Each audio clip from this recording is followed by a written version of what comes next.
1982 के अंदर मैंने ये काम शुरू किया था, जो कि नॉर्थ इंडिया में कोई भी ऐसा फार्मर नहीं था। ये आज के टाइम में अगर बात करें, बेरोजगारी इतनी बढ़ गई हिंदुस्तान के अंदर। हर आदमी हर तरीके के व्यवसाय को करना सोचता है भी मैं भी ये काम कर लूं, लेकिन जी उनके पास रिसोर्स नहीं है। जी। सोर्स नहीं है कि करें तो किस तरीके से करें, क्योंकि उनके पास तालाब नहीं है, तालाब के अंदर पानी नहीं है, काफी फैसिलिटीज इसके अंदर चाहिए, जमीनें नहीं है। तो जो तालाब थे वो ऑलरेडी लीज पे 10-10 साल के गए हुए हैं। ये हमारा किले है बोलेस, और ये हमारा झींगे के प्रोडक्ट हैं, और ये हमारा ग्रिल्ड ग्रिल्ड ग्रिल्ड है इसके अंदर। तो ये हमारे इस तरीके से काफी प्रोडक्ट है। नमस्कार। आज हमारे साथ ऐसे एक किसान है जो उत्तर भारत में सबसे पहले मछली पालन का बिजनेस की शुरुआत किए थे, और आज उनका बिजनेस इतना बड़ा हो गया है कि मछली पालन के लिए उन्होंने डैम को लीज में लिया है। उन्होंने फिश बाइट नाम से एक अनोखा प्रोडक्ट का ब्रांड भी बनाए हैं।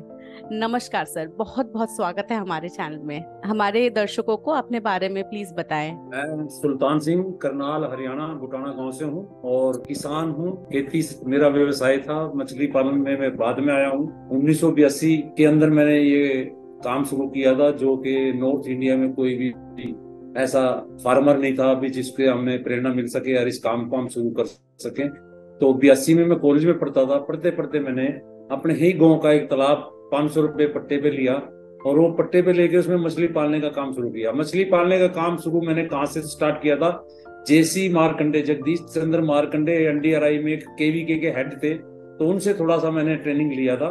और उस ट्रेनिंग के दौरान सीखने के बाद मैंने अपने गांव के तालाब से ही शुरुआत की थी। तो उसमें जब मैंने 1982 में 60,000 सीड लेके डाला, तो 1.5 साल के अंदर मेरा उसमें काफी अच्छा प्रॉफिट हुआ। तो उस प्रॉफिट को देखते हुए जितने भी फिर मैंने आसपास के जो गांव के तालाब थे पट्टे पर लिए, और उनमें सब में मछली पालने का काम शुरू किया। उसके साथ साथ फिर मैंने सोचा, हमारा जो बीज मछली का बच्चा था वो हम कलकत्ते से मंगाते थे, और रास्ते वो उस टाइम ट्रेन में आता था।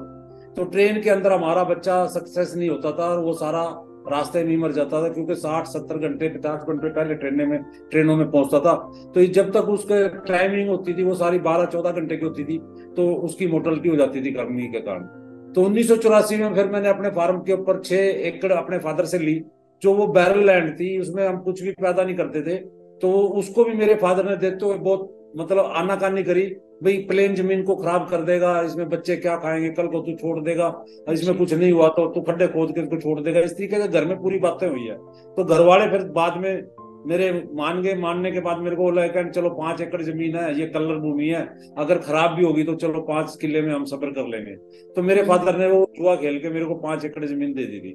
तो उसमें मैंने फिर, हमारा कलकत्ते जब सीड आता था सही वो नहीं पहुंचता था, तो हम्म। मैंने इसमें कॉमन क्रॉप की ब्रीडिंग स्टार्ट करी।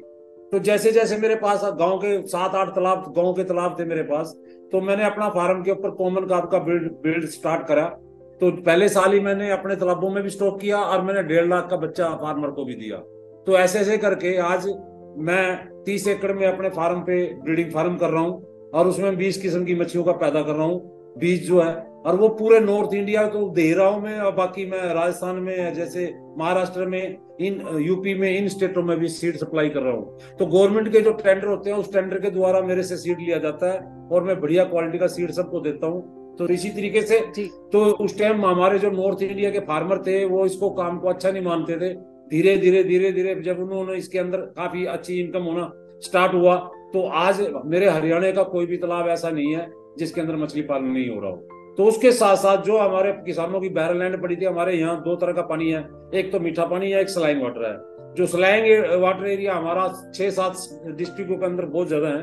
जो जी। ग्राउंड वाटर हमारा सलाइन वाटर है, उसके अंदर हमारे किसान जो है ना, सलाइन वाटर के अंदर विनामी एक झींगा पालन है, तो वो भी हमारा, जिसको चिंगड़ी बोलते हैं, तो वो उसका भी यहाँ पर बहुत ज्यादा कल्चर हो रहा है। और वो हमारा यहाँ से सारा का सारा जो झींगा झींगा पालन कर जी रहे हैं किसान, वो सारा एक्सपोर्ट दुबई हो रहा है। जी तो जी। इस तरीके से हमने कम से कम हरियाणा के अंदर, कम से कम ज्यादा नहीं, 20-25 हजार फार्मर मैंने तैयार करके हर गांव के अंदर 10 से 12, 20, 25 किसान मेरे गांव के ऐसे हैं जो मजदूरी करते थे। आज अगर उनके हम बात करें, तो हम्म वो सबसे सबसे जो किसान जो खेती करते हैं उनसे अमीर आदमी हो चुके हैं। जी जी। मछली के अंदर तो बहुत पैसा है अगर सही तरीके से उसको करें। जी जी, तो सर यहाँ पे मैं एक सवाल आपसे पूछना चाहूंगी। ये जितना आप मुझे बता रहे हैं बहुत अच्छा लग रहा है सुनने में, इतना सक्सेसफुल है, इतने फार्मर्स को, इतने जो किसान भाई उनको फायदा भी हो रहा है, इनकम बढ़ा है। लेकिन 39 इयर्स जब आपने शुरू किया था तब तो आपके पास ऐसा कोई जानकारी थी भी नहीं, आप शुरू में ही शुरुआत किए थे एकदम शुरू से, है ना? तो उस वक्त आपने फिश फार्मिंग को क्यों चुना और आपको उसमें क्या अपॉर्चुनिटी दिखी जो आपने ये फिश फार्मिंग चूज किया? मैं किसान का बेटा था, किसानी खेती ही करता था। जी। खेती करते करते मैंने ये काम स्टार्ट किया था। अभी मछली का एक व्यवसाय ऐसा है, जो हमारे गांव का एक मजदूर था, वो चलते जो हम नहर नहर होती है उनमें मछली पकड़ के वो बेचता रहता था। और हम बच्चे होते थे, वो तमाशे की रूप में उसके पास खड़े होकर तमाशा देखते थे भी मछली कैसे पकड़ रहा है ये। तो उसको देखते देखते मेरे भी दिमाग में आई भी क्यों नहीं ये मछली को बढ़िया तरीके से काम किया जाए। और आज भी वो मछली का काम कर रहा है, जीवित है, सब काम है उसके पास। लेकिन उस आदमी को देख के इंस्पायर हुआ था। तो उसके साथ साथ जब ये आप जो कह रहे हैं ना, जब 1983 में मैंने 40 साल हो गए इस काम में, तो उस टाइम तो हमारे पास टेक्निकल पर्सन भी कोई नहीं था। बिना टेक्निकल पर्सन के मैंने काम शुरू किया था। उसके बाद मैं 10 कंट्री में गया, 10 कंट्री की मैंने ट्रेनिंग लिया, ट्रेनिंग लेके मैंने ये काम स्टार्ट किया है। तो कलकत्ता भी मैं गया, कलकत्ते से भी मैंने ट्रेनिंग लिया। जो आज वो फार्म बंद हो गया, चटर्जी फार्म था, चटर्जी ब्रदर्स का फार्म था, उसके ऊपर भी मैं 1 वीक रह के ट्रेनिंग लेके आया था। ब्रीडिंग का काम मैंने वहां से सीखा था, कलकत्ते से। और आज मैं 15 किस्म की मछलियों का बीज अपने फार्म पे पैदा कर रहा हूँ। और एक आदमी को नहीं, कम से कम 200 500 लोगों को मैं सीड पैदा करके उन लोगों को, किसानों को दे रहा हूँ, और वो अच्छी इनकम उनसे कर रहे हैं। तो उसी तरीके को देखते हुए जो ये हमने ये टेक्नोलॉजी लगाई थी, आज के टाइम में अगर बात करें, बेरोजगारी इतनी बढ़ गई हिंदुस्तान के अंदर। हर आदमी हर तरीके के व्यवसाय को करना सोचता है भी मैं भी ये काम कर लूं, लेकिन उनके पास रिसोर्स नहीं है, सोर्स नहीं है। करें तो किस तरीके से करें, क्योंकि उनके पास तालाब नहीं है, तालाब के अंदर पानी नहीं है, काफी फैसिलिटीज इसके अंदर चाहिए, जमीनें नहीं है। तो जो तालाब थे वो ऑलरेडी लीज पे 10-10 साल के गए हुए हैं। तो नए किसान इसमें बहुत से आने चाहते हैं। तो मैं ये कहूंगा गवर्नमेंट भी अगर कहीं पे गवर्नमेंट के पास अगर बैरल लैंड पड़ी है तो उसके अंदर अगर तालाब बनाए जाए और वो तालाब बना के सोसाइटी को दी जाए तो काफी उससे रोजगार मिलेगा पब्लिक को।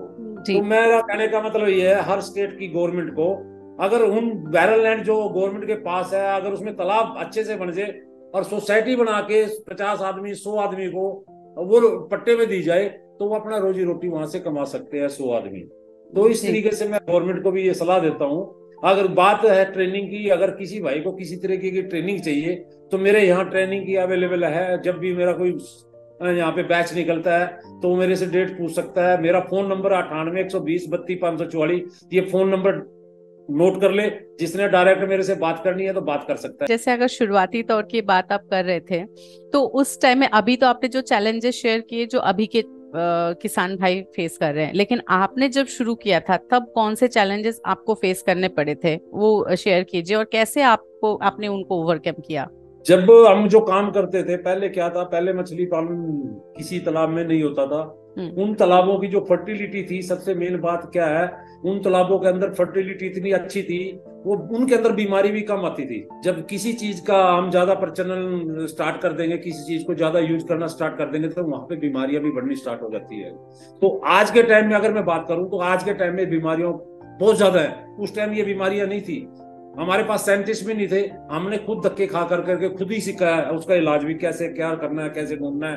और 3 महीने मैं चाइना ट्रेनिंग पे गया हूँ। 3 महीने ट्रेनिंग जब मैंने वहां से ली, वहां से मैंने काफी कुछ सीखा है। तो वहां की टेक्नोलॉजी में यहाँ लेके मैंने स्टार्ट किया था। इजराइल में मैं गया हूँ, इजराइल की टेक्नोलॉजी से मैंने अपने फार्म पे अब किसानों के पास जमीन नहीं है। एक तो छोटा किसान हो गया है, हर तरीके से पानी भी कम हो गया है, लैंड भी कम हो गई है, तो उसके अंदर ये गुजारे नहीं होंगे। क्यों नहीं होंगे? कम लैंड की वजह से उसके अंदर तालाब नहीं बना सकते। ये चीजें हमारी काफी मतलब मजबूरी है फार्मर की। तो उसको देखते हुए हमने कम जगह में और कम पानी में RS टेक्नोलॉजी का इजाफा किया है, जो कि आज के टाइम में हरियाणा के अंदर मैं इजराइल से टेक्नोलॉजी लेके आया था, जिसका नाम रास है, रीसर्कुलेटिंग एक्वाकल्चर सिस्टम। वो कम जगह में और कम पानी में ज्यादा प्रोडक्शन देने का काम करता है। तो अगर किसी भी किसान भाई को इस तरीके का कोई टेक्नोलॉजी चाहिए तो इन चीजों की मैं सारी ट्रेनिंग प्रोवाइड करता हूँ और मैं प्लांट भी लगा के देता हूँ। तो हमारे जो कम जगह में पहले जो हम प्रोडक्शन जो करते थे, हम 3 से 4 टन की प्रोडक्शन प्रति हेक्टेयर के हिसाब से करते थे। हमारी जो प्रोडक्शन थी 3 से 4 प्रति हेक्टेयर के हिसाब से थी। अगर आज मैं एक हेक्टेयर की बात करूं तो मैं 25 से 50 टन की बात कर रहा हूं। एक हेक्टेयर से मैंने इतना इसका यील्ड बढ़ा दिया है। तो हम 40 से 50 टन की मैं बात करता हूं। अगर उसमें हम ओपन सिस्टम में आरएस लगाएं और उसके तरीके से हम काम करें, उसमें ज्यादा लैंड की जरूरत नहीं है। तो इसके साथ साथ अब नई टेक्नोलॉजी और भी आ गई है, वर्टिकल फार्मिंग, कई तरीके की फार्मिंग स्टार्ट हो चुकी है। क्योंकि अब पब्लिक बढ़ती जाएगी, टेक्नोलॉजी भी बढ़ती जाएगी साथ साथ। तो उसी तरीके से फार्मर को काम करना चाहिए जैसे टेक्नोलॉजी, एडवांस टेक्नोलॉजी हमारे इंडिया के अंदर आ रही है। तो अगर हम अभी आपका जो काम है, जो फिश फार्मिंग है, उसके बारे में बात करें, तो कितने एरिया में आप फिलहाल फिश फार्मिंग कर रहे हैं और कहाँ कहाँ कर रहे हैं, ये शेयर कीजिए हमारे अभी किसान भाई के साथ। अभी जो मैं काम कर रहा हूँ, देखिए 30 एकड़ में मैं अपने पर्सनल लैंड में कर रहा हूँ। उसमें तो मैं ब्रीडिंग का काम कर रहा हूँ। और बाकी इसके साथ साथ मैंने गांव के कम्युनिटी फोन है वो लीज पे लिए हुए हैं 200 एकड़ के आसपास। तो उनमें ऑलरेडी मेरा काम चल रहा हुआ है।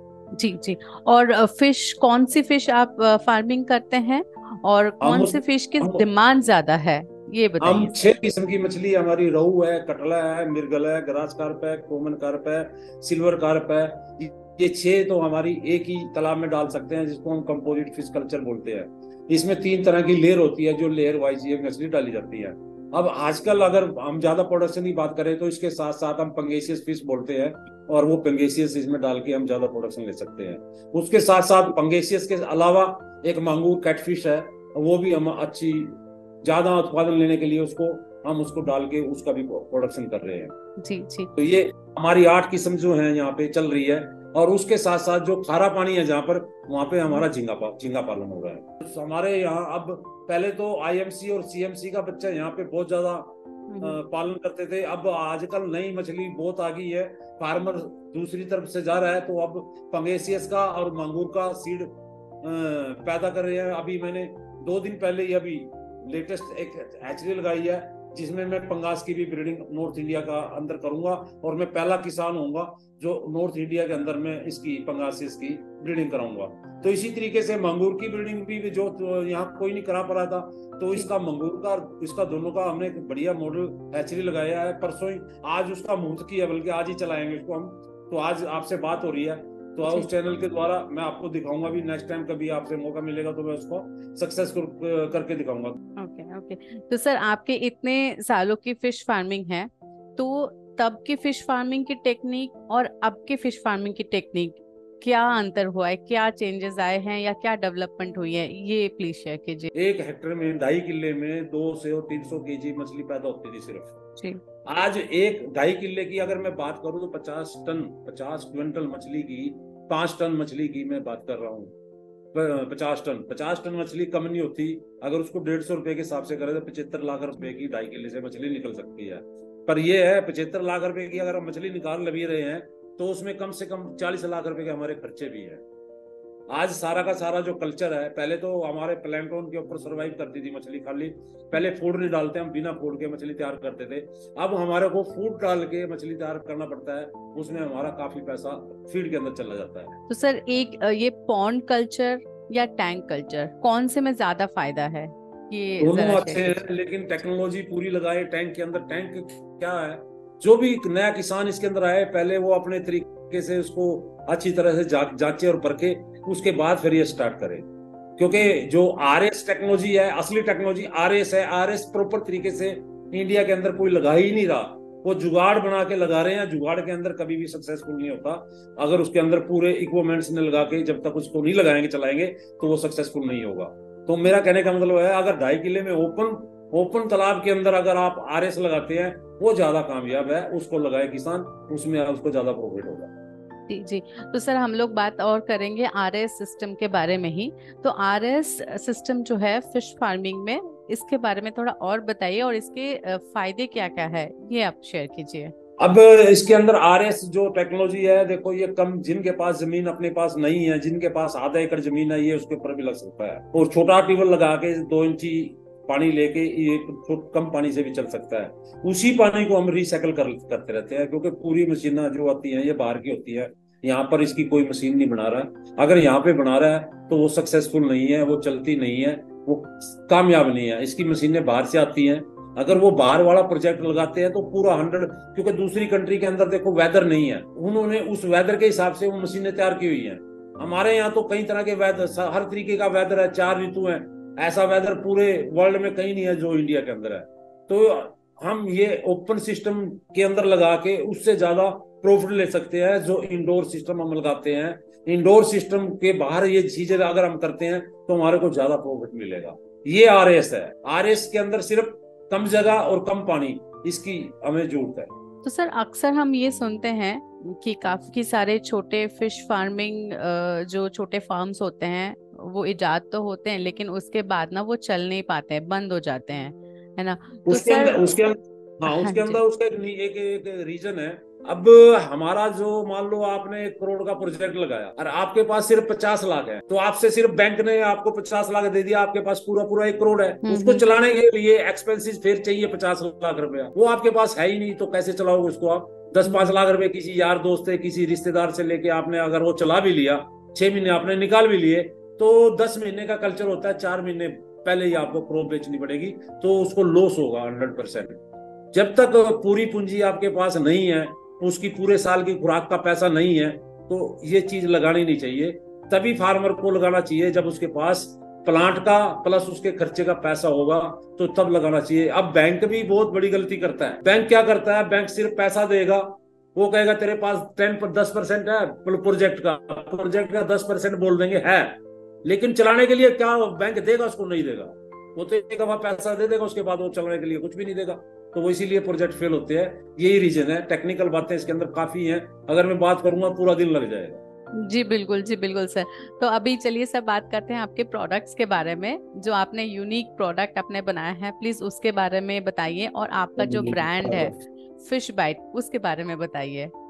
अब नॉर्थ इंडिया में क्या है, पहले कांटे से डरते थे लोग, भाई मछली खाएंगे इसमें कांटा होता, हमारे गले में फंस जाएगी और मर जाएगी। मैंने इस पे 10 साल 15 साल काम किया है, भाई लोगों को बिना कांटे की चीज कैसे दी जाए, कैसे इसका प्रोडक्ट बना के दिया जाए। पहले मैंने थोड़ा थोड़ा प्रोडक्ट को बॉयल किया, उसका कांटा निकाला, यार दोस्त बुलाए, उसके प्रोडक्ट बनाए, उनको खिलाया, उनका फीडबैक लिया भी कैसे हमारा प्रोडक्ट है।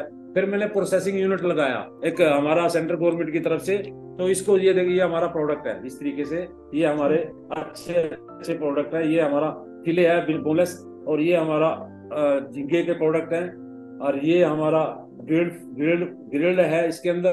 तो ये हमारे इस तरीके से काफी प्रोडक्ट है। इसमें से सिर्फ ये पैक खोलना है और मैक्रो में रखना है, गर्म करके, जैसे मैगी को गर्म करते हैं तो इस तरीके से गर्म करके ही सिर्फ खाना है। तो इसमें हमारे 10-15 किस्म के प्रोडक्ट है, ये जैसे टिक्का है, और अलग अलग तरह के हमारे प्रोडक्ट हैं। तो किसी अगर भाई को किसी तरह की कोई फ्रेंचाइजी चाहिए फिश बाइट के नाम से, तो हम यहाँ पे अवेलेबल है हरियाणा के अंदर, तो उसको हम फ्रेंचाइजी भी दे सकते हैं।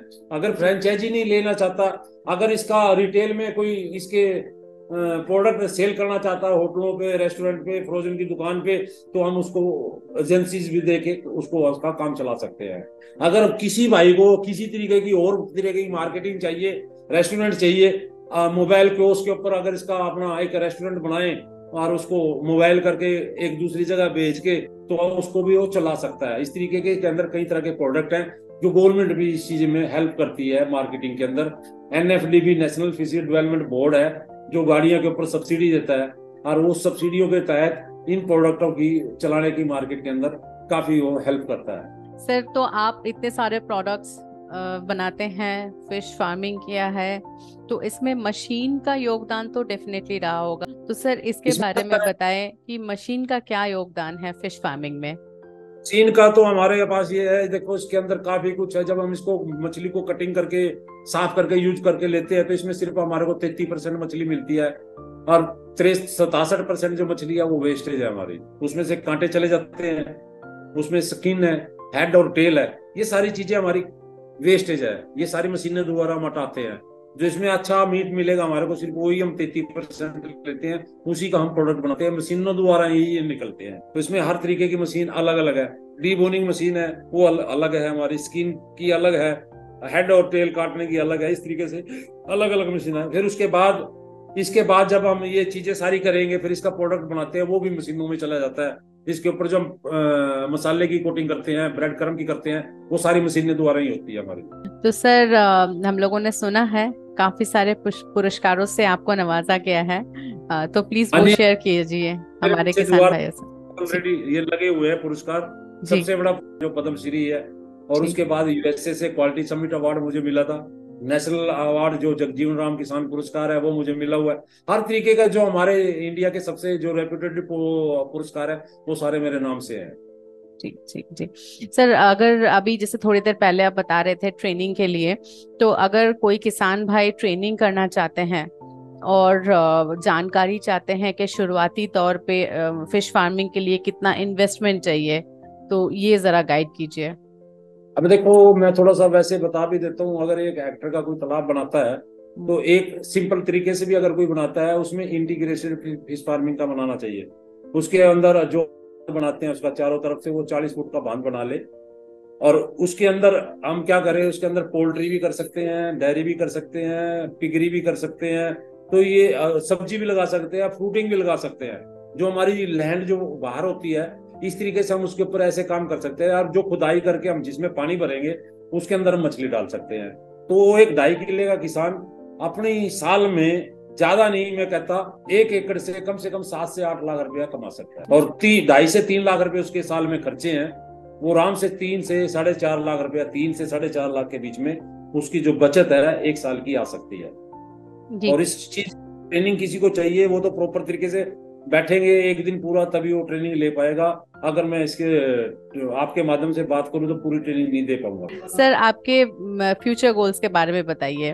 फ्यूचर के बारे में तो यही है, जो नई नई टेक्नोलॉजी है मैं यहाँ लेके आऊँ और यहाँ के जो हिंदुस्तान के किसान हैं उनको दूं, ताकि जी। वो इस पे अच्छे तरीके से काम कर सके। नई नई टेक्नोलॉजी तो लेके आ लग रहा हूँ मैं। अब जी। प्रोसेसिंग यूनिट का जो फ्रेश वाटर का था वो भी नई टेक्नोलॉजी है। जो जी। आरएस है, जो बायोफ्लो का है, ये चीजें जो है ना सारी की सारी ये नई टेक्नोलॉजी है। एडवांस टेक्नोलॉजी है जो जिनके अंदर हम काम कर रहे हैं। अब इसके अंदर कोई नई टेक्नोलॉजी होगी, हो सकता है मैं सबसे पहले वो भी इंडिया के अंदर लेके आऊँ। अभी नॉर्वे के अंदर लग रहा है, फेयर लग रहा है बहुत अच्छा। उसमें और भी अच्छी कंट्रियों की टेक्नोलॉजी होगी। 19, 20, 21 को 3 दिन की ये फेयर लगता है वहाँ पे। जी। अगर आप कोई भाई वहाँ जाना चाहता है तो जा सकता है। जी। जी। जी। तो सर, बहुत बहुत धन्यवाद आपका। आपने इतना ज़रूरी जानकारी हमारे जो किसान भाई है उनके साथ शेयर किया। मैं आशा करती हूँ कि जो लोग फिश फार्मिंग में इंटरेस्ट रखते हैं, हमारे जो किसान भाई हैं, उनको बहुत मदद मिली होगी और प्रेरणा भी मिली होगी। बहुत बहुत धन्यवाद सर आपका। जी, नमस्कार।